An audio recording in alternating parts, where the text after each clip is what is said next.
Hey, welcome everybody to this special video. I have my guest with me today is Bill Salas, and there is so much that is going on. We've been distracted by so much news. So what we're going to do, we're going to focus on some things that most people are missing. And we're going to be talking about Israel, the United States, and Saudi Arabia. And of course, Iran's going to be in the mix and a whole lot of other things. We're watching things develop with BRICS nations and currency, the petrodollar, and everything else. Bill, here's this article that showed up just a few days ago, and it's really got a lot of people worried. Oil surges early trading after OPEC Plus surprise unipolar world, challenging production cut. And then there's this article, it's Caroline Glick, a new phase in U.S.-Israel relations, which is quite disturbing as I'm reading what is going on. And we're watching, I don't know, it looks like the collapse of America. We've talked about that before, but let's roll here. We're going to cover a lot of territory today, everybody, but we're going to start with just updating everybody. I'm going to Bill update us on the news, and then what to really look for, what's coming as we look at Saudi Arabia, Iran, Israel, and the demise of America. So, Bill, take it away. Right. Well, of course, most immediately as we tape this show is this Saudi cut with the OPEC nations and their allies, which includes Russia now. They cut out, the world needs 99 million barrels per day to be produced. That's what it uses. And Saudi Arabia with Iran is going to cut out 3.7% of that. They're going to take out 3.66 million barrels per day. Now that's something they just did recently as we're airing this. So we'll see what effect that has. But there's the concern also with Saudi Arabia is they've got a new relationship they formed with March 10th with Iran. So I want to spend some time talking about that as well. But let's talk about the Biden situation, the Caroline Glick article you talked about. Now, recently there was a meeting and it included heads of state and intelligence with Jordan and Egypt, the Palestinians, the Shin Bet, America. And the outcome of it was that Caroline Glick writes about the Biden administration is currently training and arming several thousand Palestinian Authority troops to provide for anti-terrorism in the West Bank and things like that, arming them. It's bad. With rifles and guns, and this is, she comes out real harshly against this because this is all, I mean, these are going to be turned against Israel ultimately. We know that. Horrible. This is bad. This is really bad. So under the guise of anti-terrorism, we're going to start funding and training Palestinian troops and making them armed and dangerous and financially equipped. Bill, I just want to pause here for a second because this cannot go well for America. We are watching what's happening to the United States. It's collapsing. We're just coming down like a building that's imploding, and it's getting faster and faster. And watching how America is turning against Israel, I didn't even know this that you just said. So the Biden administration is giving weapons to Palestinians under the fake cause of protecting against terrorism. I mean, these lies are off the charts. Well, and also Israel's not in favor of this, but Benjamin Netanyahu's got himself in a real bind here because Biden has pretty much come out against him and the judicial reforms and things that are going on. Mm-hmm. And he's not even invited Benjamin Netanyahu yet as the head of state to Washington. He's dangling that as a carrot on the stick. It's really, to me, Tom, I'm very concerned about the friction that's being caused by the Biden administration with Israel's administration right now. And Israel's administration is a right-wing coalition voted by the majority of people. Of course, they've been going through the protests and stuff that have been going on for the judicial reforms. But I believe that God has put that coalition together in place for two primary prophetic purposes. One is they need to have the kind of government in place that can make those tough decisions to go to war. And we have Israeli Defense Forces showing up in Bible prophecy, going to war, taking out the enemies around them that surround them. We find that in several prophecies. Zechariah 12, verse 6 is one of them. Then after that, when they can dwell securely, they have to have the kind of government in place to make the hard decisions to want to build their temple, because we know ultimately there's going to have to be a religious hierarchy that's going to want to push forward and build the temple when they can. So I'm watching these. Daniel 2:21 says, it's the Lord who changes times and seasons, who removes and raises up kings, gives wisdom to the wise, and knowledge to those who have understanding. So I don't think it's any coincidence that we have a right-wing strong coalition in place right now in Israel that's getting embattled politically with a left-wing administration in the United States. Yeah. And this is to me, is going to cause a lot of friction. Let me read. You brought up Zechariah chapter 12, verse 6, and I think for everybody watching, it's worth knowing what it says based on everything that you just said about what's going on in the Israeli government right now. Verse 6, Zechariah chapter 12. In that day, this is the day when Jerusalem is surrounded by her enemies. Excuse me, it's the day when Jerusalem is a cup of trembling. But it says, in that day, I will make the governors of Judah like a fire pan in the woodpile, like a fiery torch in the sheaves.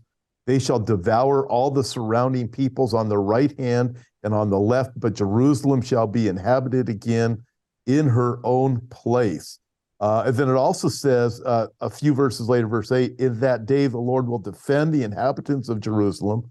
The one who is feeble among them in that day shall be like David, and the house of David shall be like God, like the angel of the Lord before them. Wow. And it shall be in that day that I will seek to destroy all the nations that come against Jerusalem. So in that passage, well, just as you said, it implies a very strong Israel.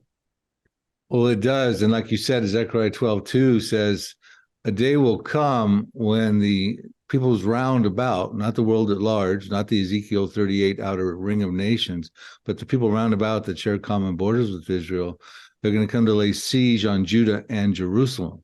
And God will make it a cup of trembling or drunkenness to those nations in some translations.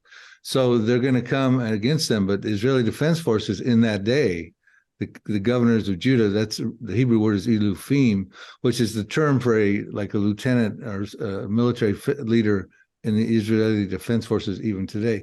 They will come against them. The battlefield, the imagery is the battlefield will be like a fire pan in the woodpile, and the Israeli Defense Forces will be like a fiery torch, and the people around about will be like sheaves. And the Israeli Defense Forces will devour them on the right hand and on the left hand. And on the right hand and on the left hand, of course, you have those countries that have been Israel's notorious enemies since time immemorial. Hezbollah is up in Lebanon to the north. You got Syria to the northeast with Bashar al-Assad and his chemical weapons over there. Jordan, who's got a fragile peace treaty with Israel, but they fought in the wars with Israel in 1948, 67, and they got dragged in 1973. You got Egypt, which was in those wars as well, although there's a fragile peace treaty with them. That's going to be, there's prophecies that show that that'll be voided out, as will Jordan's peace treaty will be voided out. Saudi Arabia is also around about, and we're going to be talking about 4 prophecies that are unfulfilled for Saudi Arabia in the end times. So what he's talking about is there's going to come a time when those countries are going to come against, and I believe it's Psalm 83 myself, and they're going to come against Israel, and they're going to try to lay siege on Judah and Jerusalem and control it and possess it. God's going to make it a cup of trembling to them. He's going to divinely intervene. If you read, you don't have to read it, but Zechariah 12, verses 4, 5, and getting to 6, talk about the Lord intervening and divine intervention. But then it sets the stage for the Israeli Defense Forces to take them out and devour them on the right hand and the left hand. And Tom, I think that stage setting presently is what's going on right now. Yeah. It is just really, I mean, just looking at everything and seeing what's taking place with Israel and the U.S., nothing is going right for the United States. It's like every decision that is made is a bad decision. It's the wrong decision. And so we're watching. We do know that America is not going to be supportive of Israel in the last days. We know from Ezekiel chapter 38, definitely not. But we also can tell from the passage you're quoting, America is not going to be there for Israel. The world's going to be gathered against Jerusalem. So we recognize this. Okay, let's take it some further steps. You have a lot more. What you mentioned, these 4 unfulfilled Saudi Arabia prophecies, and I'd like to hear a little bit more about that. And let's just start working through things, and we'll pull them up on the screen so everybody can see these and follow through with you too. Yeah, let's do that. I want to preface it a little bit because it's really important to keep an eye on this agreement that was made March 10th between Saudi Arabia and Iran. They were vowed enemies. They both had pulled their embassies out in 2016. Of course, Saudi Arabia has been concerned about Iran's nuclear program. They've actually opened up airspace for Israel to come across in 2020. Now they've even opened up more airspace in 2022 for Israel to fly across in the hopes that Israel will attack Iran and take out the nuclear threat. But this now all of a sudden things are changing right now. You know, Joe Biden went over there and he met with Mohammed bin Salman. Many people remember back when he went over there and he did that infamous fist pump, shocked everybody. Yeah. Like, what are you doing? That's not a typical diplomatic. It's a handshake, a hug, whatever. But he does a fist pump. There's an article came out just right after this Saudi peace deal that was brokered in China, by the way. I want to talk about that in a second. Why that's significant. And Business Insider had a headline that said Saudi Arabia making a peace deal with Iran in a deal brokered by China is a middle finger to Biden.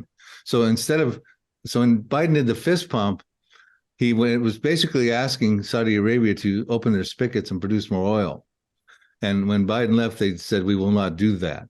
So basically now they're saying, not only will we not do that, but we're going to go ahead and make an agreement with Iran, who's a avowed enemy of, the international community, America, Israel, et cetera. Now, what's interesting that it was in China, of all places. Business Insider had a headline in January of 2023, just 2 months before this agreement was made. It says China looks to weaken the U.S. dollar with the petro yen as oil producers rally to Beijing, and Russia has become an Asian nation, the analyst says, showing the connection now with Russia and China as well. So China is on the hunt. They're wanting to get the petro dollar replaced by the petro yen. This should be very concerning. And we just talked about the OPEC nations of shutting the spigots on 3.7% of the world's oil as we speak. So the concern goes on. Saudi Arabia, when this happened, Netanyahu had been hoping that he'd been boasting actually, that he could normalize relationships with Saudi Arabia like they had with the UAE and Bahrain as part of the Abraham Accords. Here's a headline from the Jerusalem Post in February of 2000, just a month before this agreement with Saudi Arabia, February 19th of 2023. Netanyahu says peace with Saudi Arabia linked with goal of stopping Iran. See, he was going to say, look, we're together. The enemy of my enemy is my friend, right? The proverb. So it says here, Netanyahu touted the idea that Israel would normalize ties with Saudi Arabia, saying that such a move would launch a historic change in Israel's position in the Middle East. Well, that, ship just sailed as far as this goes, because that agreement.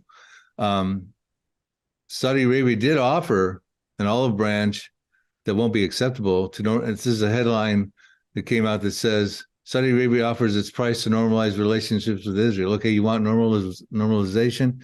Here's what's required. The Saudi Crown Prince is seeking a civilian nuclear program and security assurances from President Biden, a steep price for an agreement long sought by Israel. So in other words, he's dragging Biden in. I want security protection against Iran. We want our own nuclear program. This is not going to be acceptable, and it's not going to happen with what we're seeing with the Biden administration presently. Then the other thing, too, that's concerned is the UAE, who's got a normalized relationship with Israel. It says, here's an article in the Times of Israel on March 11th, just the day after the agreement was brokered.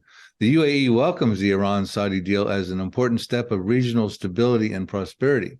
So the UAE is applauding this right now. Matter of fact, the fact that Saudi Arabia and the UAE are getting involved with Iran should not take anybody by surprise, because since 2021, Saudi Arabia has been meeting in indirect talks with Iran in Baghdad, Iraq. So this is just a consummation of 2 years worth of meetings, as the UAE has also been meeting in Tehran off and on since 2021 as well. So the concern is, how are the Abraham Accords going to hold out now? And how much longer will Saudi Arabia allow their airspace to be open to Israel? Iran's going to start pulling some plugs here pretty soon on putting some pressure on Saudi Arabia. Great points. And also, when you look at it, you look at the Biden administration, it's obviously there's a vacuum that's been created for a good world leader on the world platform. And nobody trusts the Biden administration. Saudi Arabia doesn't, certainly Israel can't. UAE obviously doesn't. Who trusts them? They can't. So when you look at it from that perspective, also as we are rapidly moving towards the time of the tribulation period, Bill, you can see God is the one, as Daniel says, as Daniel writes, God is the one who appoints kings and removes kings. And you look at what happened with the Biden administration. If the Biden administration wasn't in power right now, these things wouldn't be happening over in the Mideast. At least I'm convinced they wouldn't be happening if we had a good, strong leader. But God is moving everything rapidly to fulfill his prophetic word at the same time. And with that comes some really bad people. Right. All the bad kings are in the right places. That's a great way of putting it. All the bad kings are in all the right places. Yeah. And I would, of course, we'll rule out Netanyahu. I don't consider him a bad king. He's going to be the king of the hour. He's got to defend the nation. And I think where I'm at on this right now is I think that the prophetic wars are about to happen. And there's quite a few of them. Matter of fact, we get into this in our DVD called The Pre-Tribulation Prophecies, which incorporate a lot of the wars of Zechariah 12:6 we talked about and elsewhere. The four unfulfilled Saudi Arabia prophecies are important to look at because we can look at the geopolitical things that are going on and we can watch current events, and it's important to do that. But what does the Bible say about the future of these players? And it has a lot to say about Saudi Arabia. There's actually 4 unfulfilled Saudi Arabia Bible prophecies, a slide that we can show that I'm going to read here. The first one says in Jeremiah 49, verse 8, it says, it's speaking about Dedan. Dedan is representative of Saudi Arabia. They were in the northwestern part of Saudi Arabia. Some people might think they actually extends over to the Gulf Cooperative Council states of UAE, Bahrain, Oman, Qatar, and Kuwait. I don't necessarily know that. I don't necessarily agree with that, but maybe. Mm-hmm. But it definitely does deal with Saudi Arabia. And what it says here is flee, Jeremiah 49, verse 8. Flee, turn back, dwell in the depths, O inhabitants of Edom, for I will bring the calamity of Esau upon him, the time that I will punish him. And so what the first thing they're involved with is they're involved with a relationship with Esau, whose descendants are the Edomites, and the Edomites have ethnical representation in the Palestinians today. And the calamity of Esau is going to happen. There's going to be a judgment on the Palestinian people. And Dedan is warned, Saudi Arabia is warned, when that happens, don't get involved, flee back. In other words, they're on foreign soil, they're in dangerous ground territory, they're involved in, and I believe it's the Confederacy. The Edomites show up in Psalm 83 and other prophecies with 10-member coalition of Arab countries, those around Israel that we read about in Zechariah 12:6. And it says, flee back because I'm going to punish Esau's calamity. And I'll tell you what Esau's calamity is in my estimation shortly. But then it says they don't listen. We found in Ezekiel 25, verse 12 through 14. I'm going to read it. The next one on the slide. But here's the verses. Zechariah 25, verses 13 and 14. Therefore, thus says the Lord God, I will also stretch my hand out against Edom. That would be Esau's descendants, Palestinian descendants today. Cut off man and beast from it and make it desolate from Teman, which was in ancient Edom, southern Jordan area. And Dedan, Saudi Arabia, shall fall by the sword. So in other words, they don't listen. They didn't listen to the warning. They're going to fall by the sword, sign of military invasion. And I will lay my vengeance on Edom by the hand of my people Israel. That's the Israeli Defense Forces. So this judgment, this military war, is going to have the fingerprints of the Israeli Defense Forces, and they shall do that they may do in Edom according to my anger and according to my fury, and they shall know my vengeance, says the Lord God. And so what we got right here is that the first prophecy is Saudi Arabia is warned, don't get involved in the Palestinian plight. And of course, they're strong advocates for the Palestinian plight. Any negotiating to normalize relationships with Israel was always pinned upon, making sure there's a 2-state solution, and the Palestinian plight was propped up.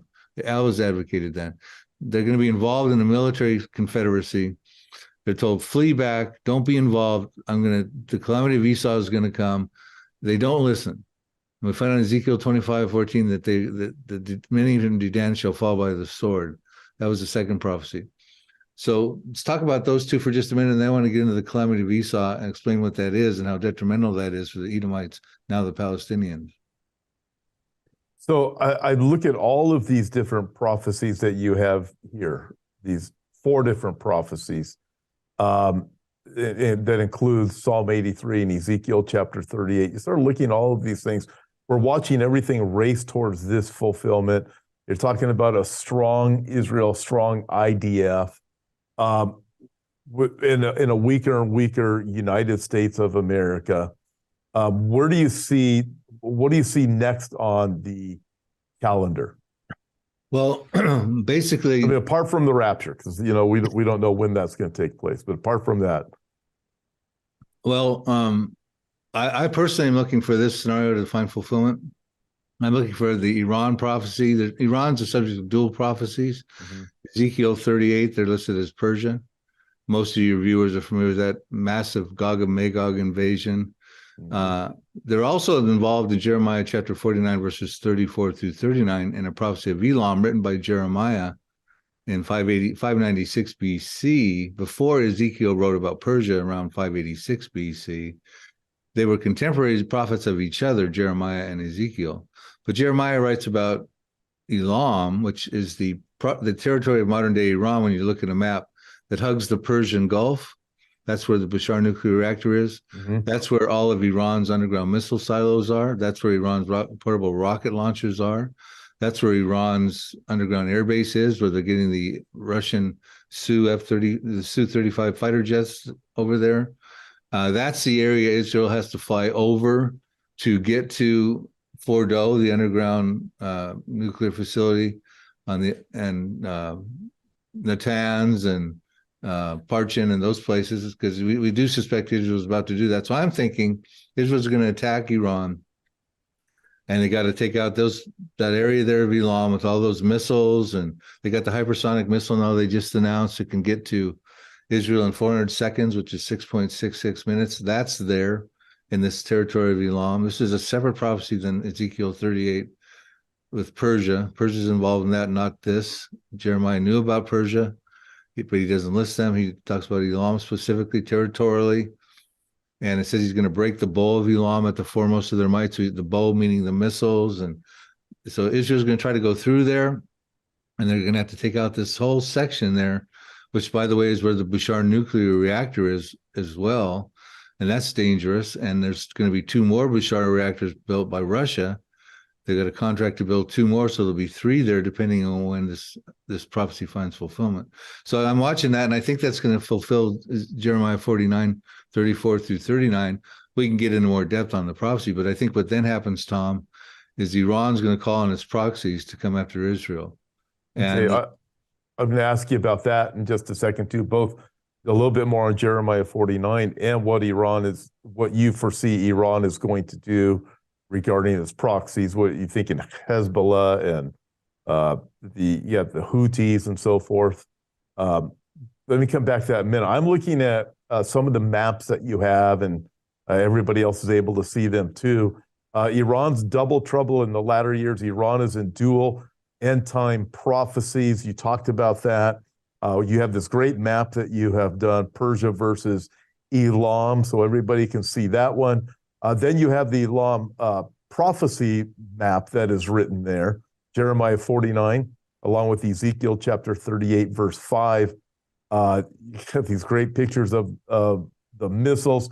When I look at you, so you have this one map here, you have Bushehr, and you have, you have 3 different, these are underground sites. They're listed here, 1, 2, and 3. No, they're not. They're Bushehr 1 became operational around 2010. That's their crown jewel of their nuclear program. They're not enriching uranium there. It's not technically a major target for Israel.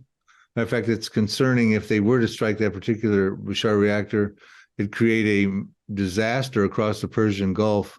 Studies have been done that if contamination came from that nuclear reactor, wind patterns within 15 hours would come across to the Persian Gulf, and they estimate 40 to 100% of the populations over there would be adversely affected dramatically. Wow. Because 2/3 of the world's desalinization plants are over there, and they're concerned that it would contaminate the water and that sort of thing. I think it is a target, but Russia has contracts to build Bashar 2 in 2024 and Bashar 3 right next. They're all right next to each other in 2026. So I think what's going to happen is Israel's going to, and it doesn't tell us who's going to do the fighting. We're not told who the enemies are, but obviously we could probably pin the tail on the Israel as someone's going to have to go against Iran right now. They're already preparing for that. In May of 2022, they did one of the largest military drills in their history called the Chariots of Fire, where they specifically were exercising to attack Iran's nuclear program and fight off the proxies around them in this exercise and deal with the casualties inside of Israel that they're anticipating would happen. This is all part of that Chariots of Fire drill back in May of 2022. So they're ready for this. But the point is, if they go flying in and try to take out Parchin and Bordeaux, Natanz, and all those, and there's this Zagros mountain range, by the way, that you see on the map. It's separated Elam proper, geographically, always historically, with Persia proper on the east side rather, of the Zagros.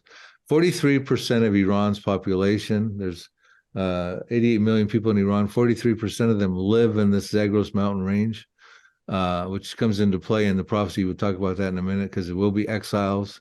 So it sounds like a humanitarian crisis. But if Israel is going to fly over to, one of the greatest defenses Iran has is not all these missiles and things they have, and they've got a lot of powerful missiles. They got the underground air base now, all in the Elam territory, is these Zagros mountains. That's very protective. Israel's got to fly over that, and before they can get over that to get to inside of Iran, Persia area, they're going to have to take out these missiles. That's why it says they're going to break the bow of Elam at the foremost of their might. Otherwise, they won't make it over the Zagros mountains. Those missiles will take out those Israeli, because they've got advanced missile defense systems as well in Iran. So this is a very livid situation over there, Tom. So basically, in my estimation, Israel's going to go over probably in the very near future. They're prepared to do this, and they're going to try to take out those missile silos and things like that over there, that underground air base. Then they're going to have to fly over the mountains and take out Fordow and Natanz, where they're enriching uranium up to 84% now, which is a stone's throw away from a nuclear weapon at 90%. And I think what's going to happen is this called this octopus doctrine in Israel now, and that is the octopus tentacles of Iran. All of the proxies. Hezbollah with 150,000 missiles pointed at Israel. Syria, who used 300 chemical weapons 300 times in the revolution. Hamas, who's lobs hundreds of missiles into Israel, as we know. The Houthis down below Saudi Arabia now say they've got precision-guided missiles from Iran that they could hit Tel Aviv with. The Shiite militias in Iraq, the Palestinian Jihad as well. So Iran is really ready, to come after Israel. And so at any given time, I think what's going to happen is Israel's going to attack them, maybe preemptively Iran, and then they're going to have to face off and square off with the proxies. And I think what's going to happen is Israel is going to experience casualties. I think Tel Aviv is going to get hit hard. And I think they're going to take out Damascus in Isaiah 17 and destroy the city overnight.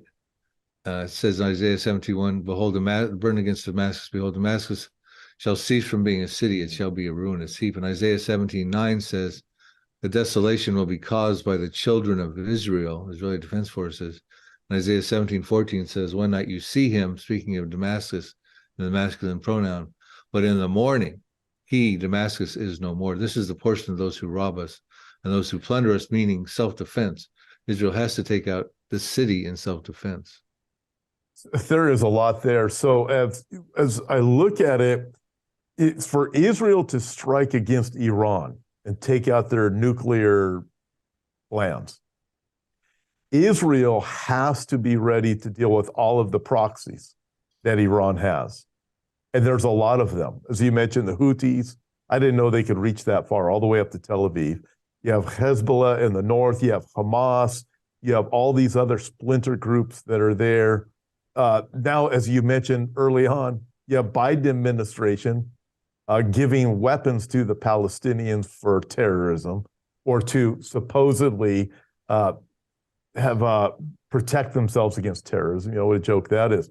This is, so for Israel to, so to speak, pull the trigger on this against Iran, they have to be, I mean, I'm looking at how are they even going to be prepared for that? for all of the other avenues they're going to be hit from. Then you have this other slide here from the Jerusalem Post. 400 seconds to Tel Aviv, Iranian media publishes Hebrew hypersonic missile threat. I remember when that was done, and you mentioned that. But so we look at this, all these different factors that Israel has to factor in.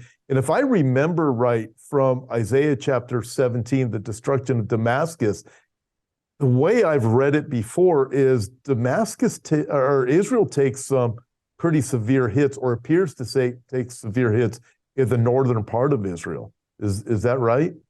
Yeah, a matter of fact, if you want to go to Isaiah 17, verses 4-6, we should read that, and I'll kind of preface it while you're turning there. Sure. It does appear when you read Isaiah 17, we certainly need to read Isaiah 17, 4-6, because it says in that day several times in Isaiah 17. Okay. And so read what happens in that day when Damascus gets destroyed. Yeah, but here it is, verse 4-6, Isaiah 17. In that day it shall come to pass that the glory of Jacob will wane, and the fatness of his flesh grow lean. It shall be as when the harvester gathers the grain and reaps the heads with his arm. It shall be as he who gathers heads of grain in the valley of Rephaim. Yet gleaning grapes will be left in it, like the shaking of an olive tree, 2 or 3 olives at the top of the uppermost bough, 4 or 5 in its most fruitful branches, says the Lord of Israel. You want me to read further? No, that's good. Yeah. So let's unpack that, Tom. Okay. In that day, well, in what day? Yeah. In the day that Damascus is destroyed, Mhm. Israel seems to take a hit, because it says his glory will fade. This is not good imagery. The fatness of his flesh will grow lean. That's not good imagery. He goes through the harvest cycles, the wheat, and then the grapes follow. But then the olives is the final harvest season. And I believe, if I got it correct, in Israel, olive trees are very common in Israel and in the Middle East. A fruited variety olive tree can have up to 500. I think it's 500 million. 500. I may not have the number right. At least 500,000 olives on it. It says if you superimpose an olive tree on the map of Israel, the uppermost branch, there'll be 2 or 3 olives left. What happened? And 3 or 4 in the fruitful boughs, taking it down from Haifa down to Tel Aviv. What happened to the other 490-some thousand olives, or maybe even be in the millions? They get hit. And there's just their fatness of their flesh grows lean, and their glory fades. They have to take out a city, Tom. And I think when they take out a city, and to defend themselves as a nation, the other Arab countries around them are saying, well, Israel's just been hit hard. They just took out an Arab city, the oldest continuously inhabited city in recorded history, the city of Damascus. And by the way, those countries right now, Saudi Arabia especially, are reforming relationships with Bashar al-Assad in Syria. This has been happening recently because the revolution is over now, and they've, under the guise of with the earthquakes and things have been going on, they've been started meeting with Bashar al-Assad in Damascus. So they're going to see that Israel's hurt. They've pulled out a nuclear weapon, probably a strategic nuke, to take out Damascus overnight. What's to say they won't take out Beirut, Amman, Jordan, Mecca of Saudi Arabia, Cairo of Egypt? And they have legitimate concerns because they find on Jeremiah chapter 49, verse 2, that Amman, Jordan goes next. It becomes a desolate mountain. It says there's an alarm of war and Rabbah of the Ammonites, Jeremiah chapter 49, verse 2. And it shall be a desolate mound. That's Amman, Jordan, the capital of Jordan. Mm-hmm. And Israel shall take possession of its inheritance. So, I mean, we live on the West Coast. Amman, Jordan to Damascus is about the distance of drive to San Diego to Los Angeles. They're really close together. Mm-hmm. So then we see the Israeli Defense Forces will take portion of their inheritance in Jeremiah chapter 49 as well. So from my perspective, Israel does take a hit, and they have to use a nuclear weapon, and they have to take out a city to make a statement. And that alarm, and I believe them and the other countries say, well, we should go against Israel now, we can. That's when they're going to try to lay siege on Judah and Jerusalem, and Jerusalem will become a cup of trembling in Zechariah 12:2. And that's when the captains of Judah take the people around about like a fiery torch, Zechariah 12:6, and take them out, because they'll have to, because there'll be an all-out war at that point. They're trying to maintain control over Judah and Jerusalem. Remember Jordan right now, and recently Abdullah came out and said that the Palestinians need to do what they have to do to maintain control, especially over Ramadan here, of Jerusalem and the Temple Mount, because Jordan has control over the Temple Mount and the Waqf Society, WAQF, the Antiquities Society. Israel gave that back to them after the war in 1967. They're already telling the Palestinians, be prepared to maintain and control the Temple Mount against all threats. So, remember when they want, and Jerusalem is the third holiest city in Islam, even though it's not mentioned one time in the Quran. But so Yeah. they're going to try to lay siege on Judah and Jerusalem and not lose control of it, and that's when they're going to really get smattered. I start putting all of these different things together, and it appears there are so many things that are going to be happening in the near future. We don't know when, but we're watching everything just move forward. And I do want to say this. I think the olive trees, what I just found on the olive tree, just so you know, maybe I'm wrong because there's different reports on how many olives are produced. One report says as many as 20,000 olives are produced or something. Yeah, that's what it says here. So there's different olives, but either way, it's a lot of olives. However many it is. I think it's 500,000 ones I've seen, but okay, so 500,000. That's a big. Maybe these are baby olive trees. Even 20,000. Yeah, however many it is, a lot. I know that people are going to be commenting and saying, "Oh yeah, well," and I just want to say, okay, we get there. There's going to be a lot of olives, everybody. We understand. We know how the comments work. Okay. With that, I want to ask you about the UAE Abraham Accords. I mean, if you go back a year, they were still alive and well. Go back 6 months. Well, there's still a lot of talk about the Abraham Accords. But you mentioned, hey, you look at everything, that whole dynamic is changing over there now. The entire dynamic is. Where do you see that going? I see that going south. I mean, when Trump was in office and he was putting that all together with a twofold plan, they had the economic plan, which they introduced, and then they listed the security plan also, secondarily with Jared Kushner. And so they got the UAE involved, and then they got Bahrain involved, and then following suit was Sudan and Morocco subsequently. But the UAE, I mean, I read a headline in the Times of Israel, March 11th, the day after the brokered deal with Saudi Arabia and Iran. The UAE welcomes the Iran-Saudi deal as an important step for regional stability and prosperity. The UAE also, here's an article back in 2021, November 2021 by Reuters. The UAE is to send a delegation to Iran soon, the senior Emirati official says. A senior Emirati official said on Tuesday the United Arab Emirates would soon send a delegation to Iran as part of efforts to improve ties with Tehran. I hope it's sooner the better. And all our friends are aware of it, this diplomat says. The other one, too, is an interesting article. Iran border guard delegation arrives in the UAE in February of 2021. The UAE news outlet said the visit is part of a periodic visits between Iran and the UAE. So, they're jockeying around for relationships. New alignments are being made in the Middle East. And right now, because they're concerned the Biden administration is not going to support going with Israel in an attack, there's not going to be a real coalition here against Iran. Mm-hmm. They're jumping ship. They're finding ways that they can negotiate with Iran. I mean, there are Muslims, even though there's Sunnis, Iran, Shiites, Sunni Saudi Arabia and UAE, Shiites in Iran, and they're all concerned about who's going to establish the next Islamic caliphate. Is it going to be a Sunni one or is it going to be a Shiite one? And they're concerned Iran's got its tentacles now with its hegemony with these proxies, and they're pushing for a Shiite caliphate, and Saudi Arabia doesn't want that. Mecca is the holiest city in Islam, and they want to be the Sunni caliphate, and that bickering, that schism between the factions of Islam. But guess what? They're Islamic, and they all don't like Israel. And that's the common denominator that's going to unite them. So Israel needs to be very concerned. Netanyahu's thinking that he's going to be able to normalize relationships with Saudi Arabia. Like I said earlier, that ship has sailed. I don't see that. No. Well, things have really gone south. And as you said, they're just going to continue to go south. But at the same time, I got to ask you this, because a lot of people really have this concern this week. More people are starting to pay attention to what is really going on.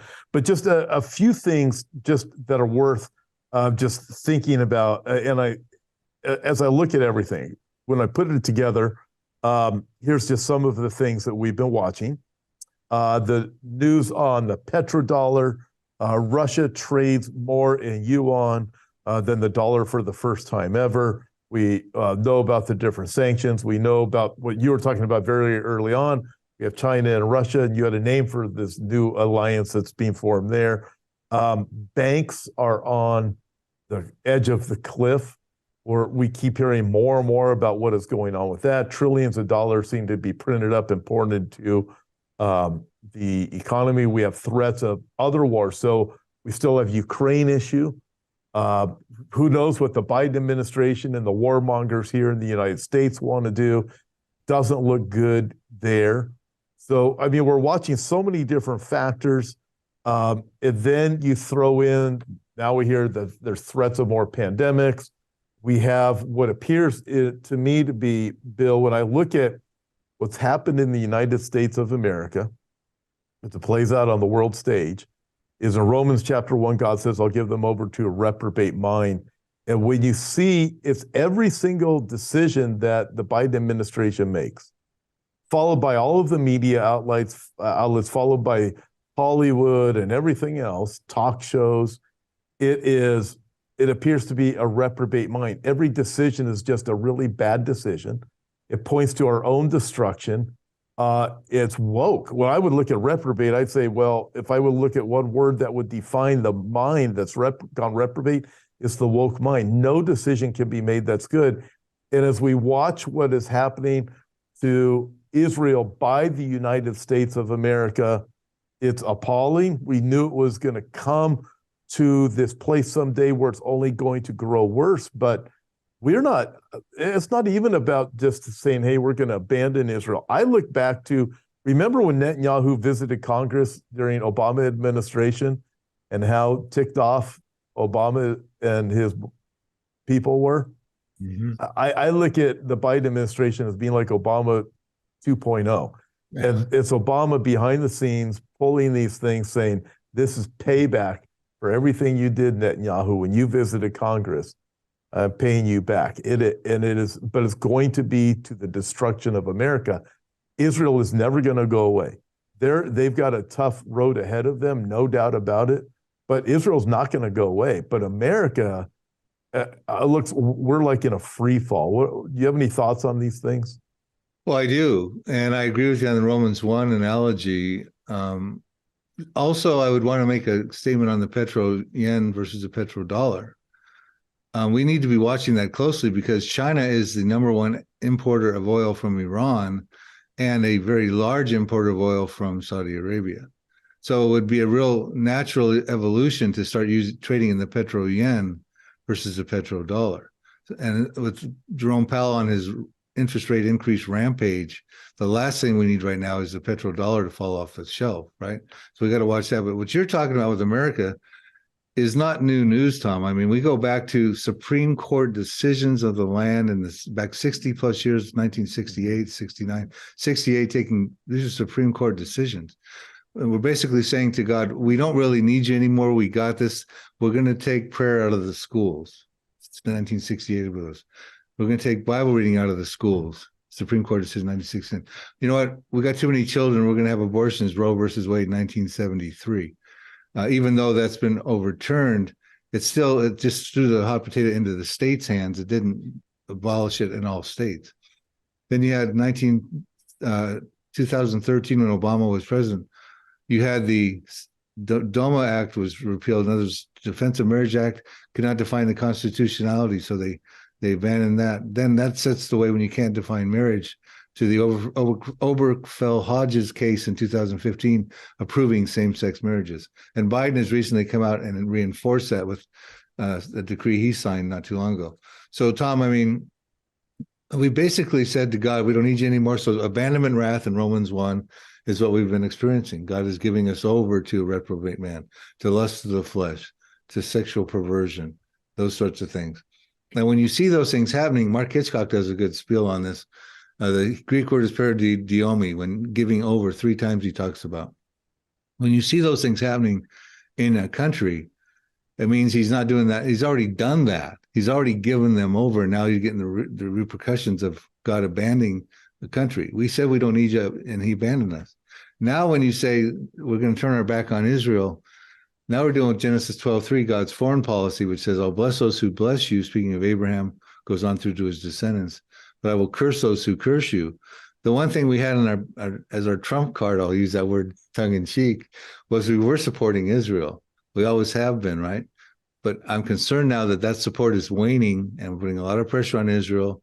We're arming the Palestinians. The reason they're agreeing to give these Palestinian training and guns and arm them is because when Mahmoud Abbas steps down, which could happen anytime now, they're concerned that a lot of terrorist groups in the Palestinians are going to vie for power.